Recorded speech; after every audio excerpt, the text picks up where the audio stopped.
Good morning. I am Pastor Bob Uzzle from the Bethel African Methodist Episcopal Church, Corsicana, Texas. I hope everybody's having a good day so far. I'm Today is June the 2nd, 2020. Up until a few years ago, there was someone very close to me whom I'd known all my life. I would always call and wish him a happy birthday. And it's been 5 years since I've been able to do that. That was my oldest nephew, the Reverend Paul Eric Rawls. Paul would be 68 today, and always think about him on June 2nd. He was born June 2nd, 1952 in Waco. I was born May 22nd, 1951 in Waco, so I'm a year older than him. He was the son of my sister, Betty Uzzle Rawls, who lived from 1932 to 2001, and her husband, Leslie Vernon Rawls, who lived from 1928 to 1990. By the way, my middle name is Leslie after my brother-in-law, something I'm very proud of. And I grew up with Paul and his brother, Mark Adrian Rawls. Mark's birthday is July 31st, 1953. And since I was 1 year older than Paul and 2 years older than Mark, they were more like brothers than nephews. We grew up together, we played together, we got in trouble together, as boys tend to do. And so even though in our adult years we went in different directions, there was still love and respect between all of us, and still is. Paul graduated from China Spring High School. China Spring is a rural community outside of Waco. That was in 1971, and he received an associate in arts degree from McLennan Community College. He took courses at Southwestern Assemblies of God University in Waxahachie, Berean Bible College in Springfield, Missouri, and Texas Tech University through MCC's University Center. On June the 20th, 1976, Paul married his wife Charlotte. They had 3 children, 2 grown daughters, Leslie and Melissa, and their son, Paul Eric II, died in 1985 at the age of 4. It was a real sad incident. I remember February 19th, 1985, which was the 8th wedding anniversary for Deborah and me. We spent the entire day at Children's Medical Center in Dallas because Paul and Charlotte needed us. And very sad occasion. I will lose a son many years later, but I'm sure, I know it's hard on me to lose an adult son. I'm sure it would have been far worse to lose a child that age. They later adopted another son named Logan. It was in 1985 that Paul accepted the call to the gospel ministry. He preached at many churches during his early ministry.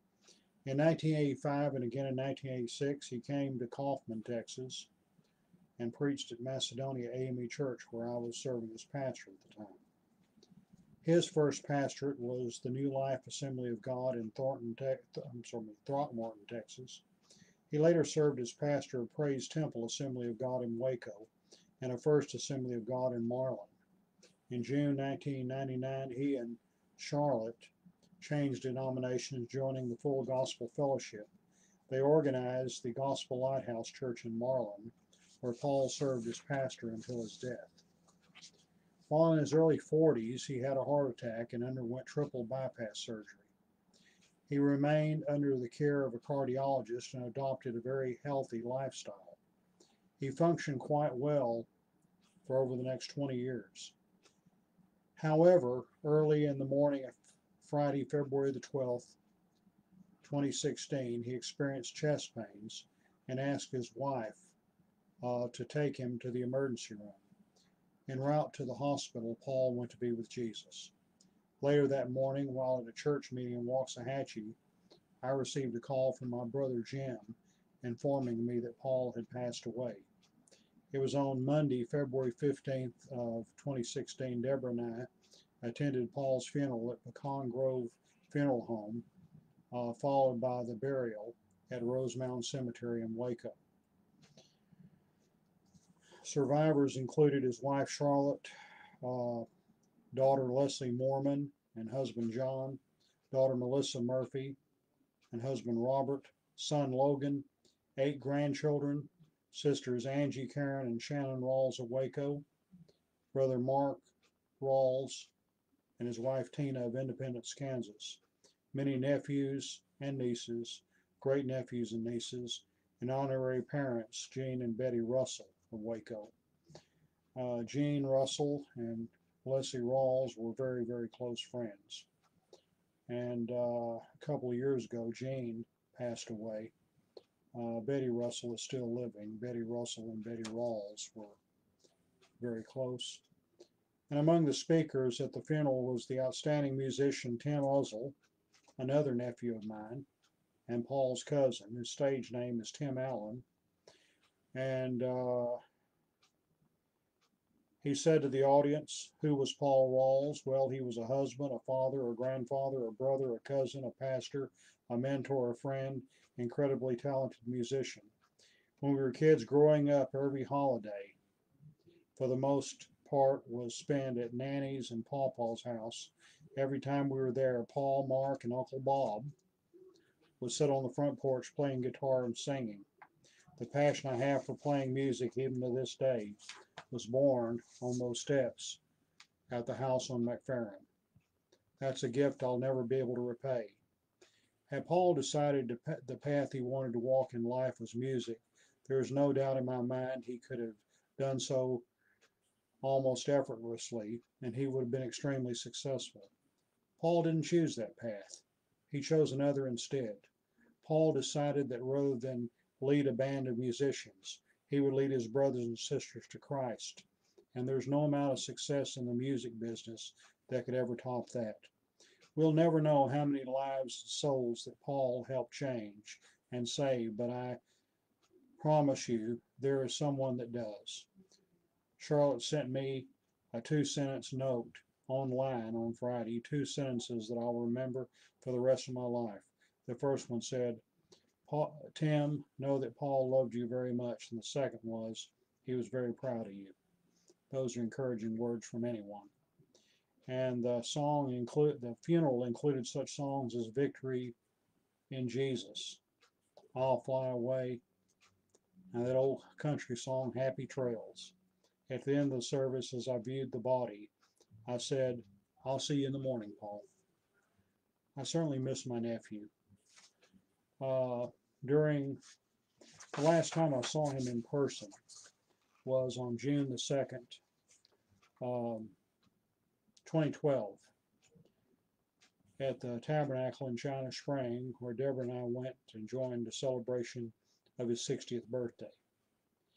And between 2012 and 2016, we had several telephone conversations, and we had a number of exchanges on Facebook. And on June the 2nd, 2015, I wished him a happy birthday. By June the 2nd, 2016, he was gone. June the 20th of 2016 would have been his and Charlotte's 40th wedding anniversary. I understand that their daughters were planning to pay for a trip for them, which would have been very nice. But God knows best. I thank God for having grown up with Paul. I thank God for him being not only a nephew, but also a brother in Christ. I thank God for his life and legacy. I don't know how well these pictures are going to show up. This is a picture made in 1968 of me, Paul, and Mark in front of our house in Waco. An old house at 729 North 13th Street, where I grew up. And this is a picture of Paul as an adult. Got Jesus? That was a question he asked to a lot of people. And he was very well known as an accomplished bass guitarist. And then I showed you a picture a while ago of Paul and Mark and I as teenagers. Here's in 2016, Mark and I beside Paul's coffin at Rosemount Cemetery. Happy heavenly birthday, Paul. God bless all of you.